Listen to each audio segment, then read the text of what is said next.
Innal hamdalillah nahmaduhu ta'ala wa nasta'inuhu wa nastaghfiruh wa na'udzu billahi min shururi anfusina wa sayyiati a'malina. Man yahdihillahu fala mudilla lahu wa man yudlil fala hadiya lahu.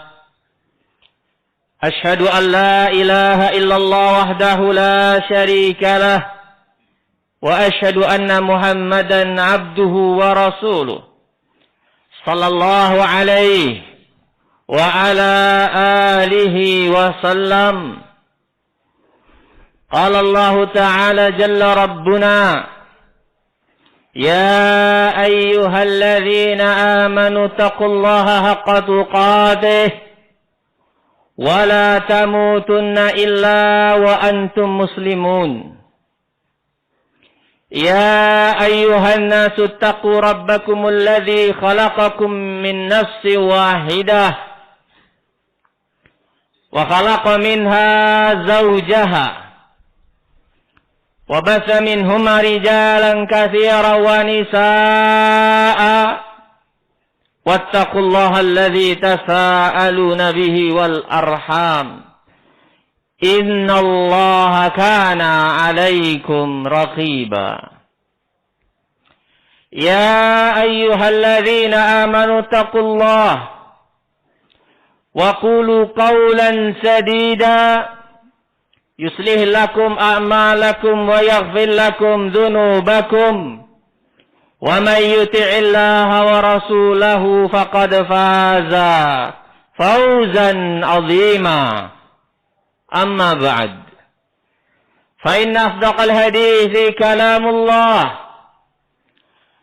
وخير الهدى هدى محمد صلى الله عليه وعلى آله وسلم وشر الأمور محدثاتها فإن كل محدثات بدعة وكل بدعة ضلالة وكل ضلالة في النار. أعاذني الله وإياكم من النار. Kaum muslimin, para barakallahu fikum talabatul ilm, di antara tanda keagungan dan kebesaran Allah adalah Allah menciptakan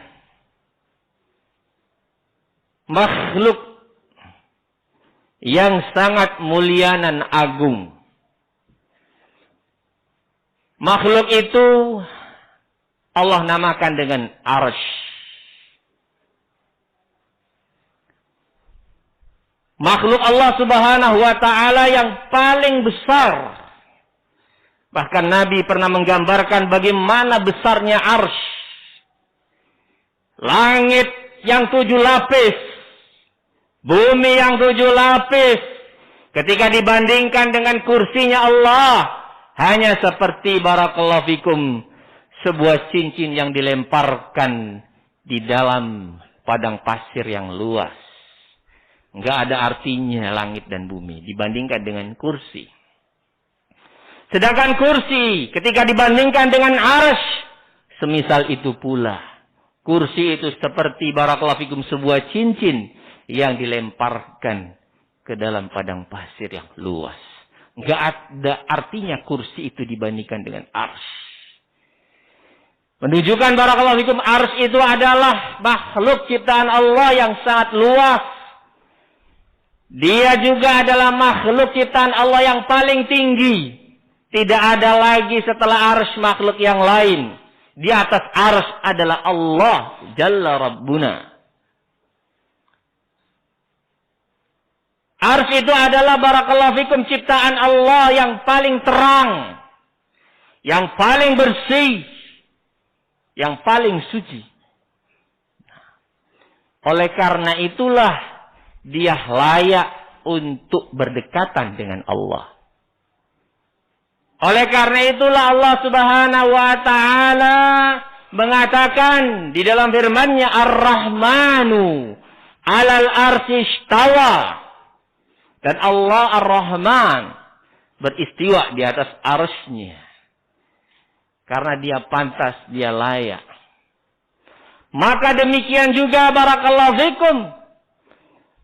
Makhluk ciptaan Allah yang ada di bawahnya. Tentu dia adalah makhluk ciptaan Allah yang lebih terang. Yang lebih bersih. Yang lebih mulia dibandingkan yang di bawahnya. Oleh karena itu, Jannatul Firdaus, surga Firdaus Allah pilih sebagai surga yang paling tinggi. Karena dia adalah surga yang paling mulia, surga yang paling utama, surga yang paling hebat dibandingkan surga-surga yang ada di bawahnya. Oleh karena itu surga Firdaus layak untuk berdekatan dengan arsy. Dan arsy itu dijadikan sebagai atapnya. Maka semakin ke bawah, semakin menurun. Ya, sampai barakallahu fikum yang namanya asfalus safilin. Tempat yang paling rendah. Darkil asfal. Tempat yang paling kerak. Itu adalah neraka. Tempat yang paling kelam. Tempat yang paling sempit, tempat yang paling buruk, tempat yang paling berisi penderitaan demi penderitaan. Semakin jauh, semakin gelap, semakin hitam. Barakallahu fikum. Maka barakallahu fikum, kita bisa membuat sebuah analogi persamaan antara arsy dengan hati. Hati itu bisa disamakan kondisinya dengan arsy. Ketika hati itu bersih, ketika hati itu bercahaya, ketika hati itu hidup, maka ma'rifatullah, mahabbatullah, iradatullah berkenan untuk bersemayam di dalam hati tersebut. Ya. Hanya orang-orang yang punya hati yang bersih, yang hidup dan bersinar, akan bisa barakallahu fikum memiliki ma'rifatullah, bisa mengenal Allah, bisa mencintai Allah, bisa menginginkan Allah. Karena dia adalah perkara yang suci. Dia tidak akan sudi untuk berdekatan kecuali dengan yang suci dan bersih pula. Barakallahu. Dan sebaliknya, ketika hati tersebut adalah hati yang mati, hati yang kelam, gelap gulita, barakallahu fikum, maka yang akan bersemayam di dalamnya adalah barakallahu fikum mahabbatud dunya, iradatud dunya, wa ta'alluqu bid dunya. Yang akan bersemayam di hati yang sempit, kelam, gelap gulita itu adalah kecintaan kepada dunia. Hanya menginginkan dunia dan tergantung kepada dunia. Sehingga barakallahu fikum, hati itu akan terbagi menjadi dua. Yang pertama, hati yang menjadi arsy-Nya Ar-Rahman. Hati yang menjadi tempat di mana ma'rifatullah bersemayam di dalamnya. Maka hati yang demikian akan mendapatkan barakallahu fikum kelapangan. Ya. Keluasan, hatinya selalu adem, ayem, tentrem. Yang kedua, hati yang akan menjadi arsyus syaitan. Hati yang akan menjadi singgasananya syaitan. Hati tersebut adalah hati yang selalu sempit. Hati yang selalu resah, gelisah. Fahuwa hazinun ala ma mada. wa mahmumun bima yastaqbil wa maghmumun fil hal. Hati yang sudah disinggahi oleh syaitan, dia akan senantiasa meratapi. Dia akan senantiasa dirudung kesedihan atas apa-apa yang sudah berlalu dari kehidupannya. Begitu banyak yang dia akan tangisi. Hati tersebut, barakallahu fikum, akan selalu dirudung yang namanya mahmum. Khawatir, takut akan masa depannya. Hati tersebut, barakallahu fikum, akan senantiasa dirudung. Gundah gulana, resah gelisah pada hari-hari yang akan dia lalui. Itulah keadaan hati yang sudah menjadi singgasananya syaitan. Barakallahu fikum. Oleh karena itu An-Nabi sallallahu alaihi wasallam disebutkan oleh Imam At-Tirmidzi dalam sunannya, Imam At-Tabari dalam tafsirnya, Nabi sallallahu alaihi wasallam pernah mengatakan, "Idza dakhala an-nuru al-qalba infasaha wansyaraha." Nabi mengatakan apabila cahaya itu sudah masuk ke dalam hati seseorang, maka hati itu akan meluas dan akan lapang. Faqalu, maka para sahabat bertanya, "Wa ma alamatu dzalika ya Rasulullah?" Para sahabat bertanya, tandanya apa wahai Rasul? Hati seorang itu lapang dan luas. Maka Nabi mengatakan, barakallahu fikum, al-inabatu ila daril khuludi wattajafi anid daril ghururi wal isti'dadu lil mauti qabla, barakallahu fikum, uzuli atau nuzulihi. Nah, kata Nabi, tandanya adalah ketika Anda kembali kepada negeri akhirat. Artinya yang ada di pikiran itu cuma akhirat. Barakallahu fikum. Ya. Nah, akhirat dan akhirat, segala ucapan, perilaku, tindakan, bagaimana sebisa mungkin itu memberikan manfaat di akhiratnya. Kemudian barakallahu fikum, dia akan menjauh dari negeri yang menipu, yaitu dunia. Dia barakallahu fikum tidak lagi berangan-angan memiliki mobil yang mewah, rumah gedongan, barakallahu fikum, ya, barang-barang mewah.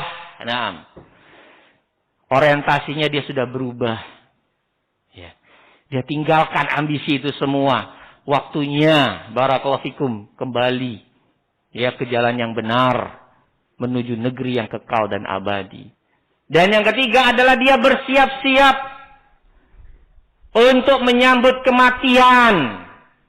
Karena detik demi detik kematian itu semakin dekat dengan kita. Itulah hakikatnya. Barakallahu fikum. Nah, sebelum kematian itu datang, dia sudah bersiap-siap. Barakallahu fikum. Nah, sehingga kalau kita melihat perjalanan salaf, barakallahu fikum, ya, bagaimana persiapan mereka yang sangat luar biasa, sampai ada yang mengatakan seandainya malaikat maut itu datang, dia nggak tahu apalagi persiapan yang harus dia siapkan, karena semuanya sudah tertata rapi siap. Nggak ada lagi amalan yang bisa dia tambahkan, karena semuanya sudah dia persiapkan. Maka demikian pula kita, barakallahu fikum, mengingatkan ya diri saya pribadi dan saudara-saudaraku untuk kembali menempuh jalan akhirat. Jangan tertipu dengan kehidupan dunia fata morgana. Bersiap-siaplah untuk menyambut kematian. Allahumma musta'an wa alaihi tikal.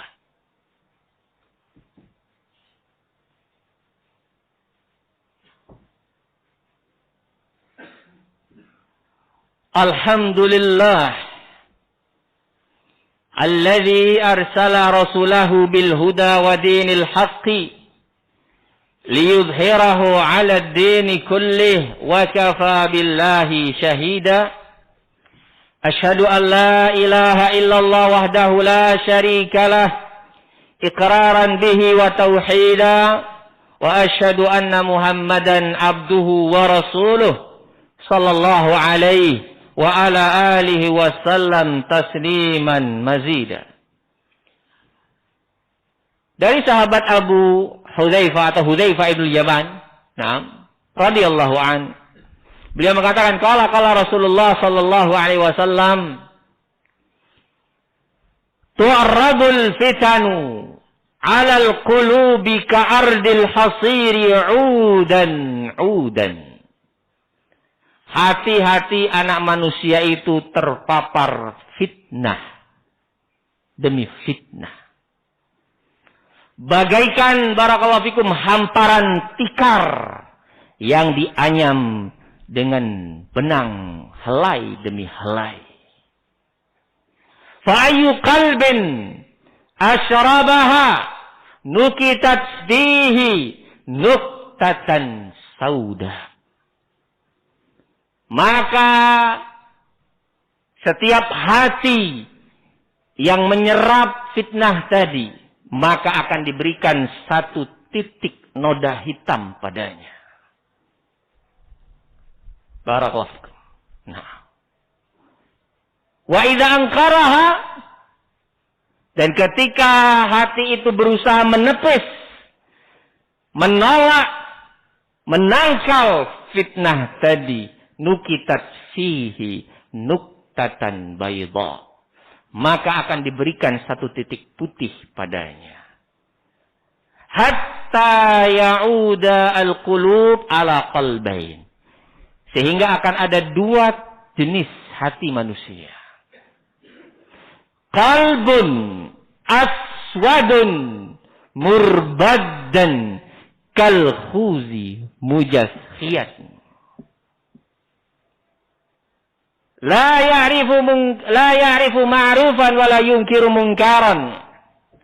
Yang pertama, hati itu adalah hati yang hitam legam, seperti panci yang dibalikkan. Panci kan bawahnya gosong, hitam. Barakallahu. Nah,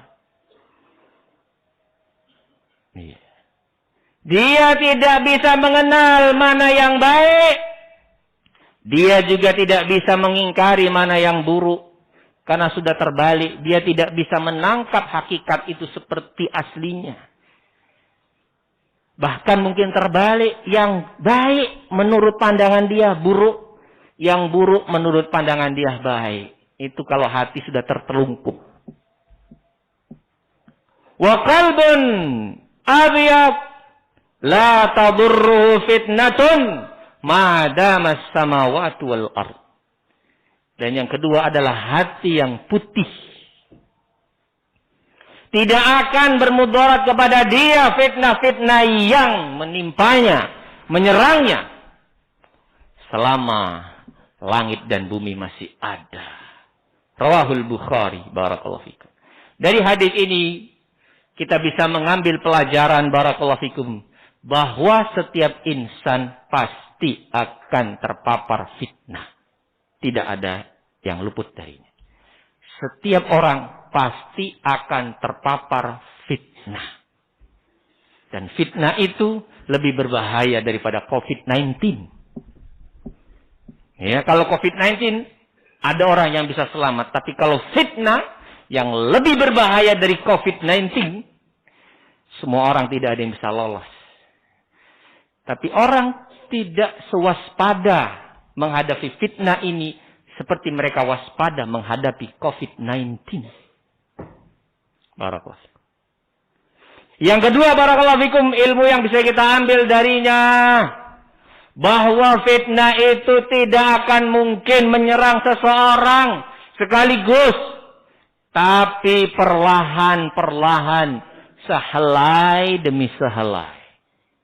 Barakallahu. Tidak akan mungkin orang itu langsung ya, tersesatkan, termusnahkan, terbinasakan oleh fitnah sekaligus, tapi sedikit demi sedikit. Barakallahu. Seorang yang terfitnah oleh wanita, atau malah yang lebih parah terfitnah oleh murdan,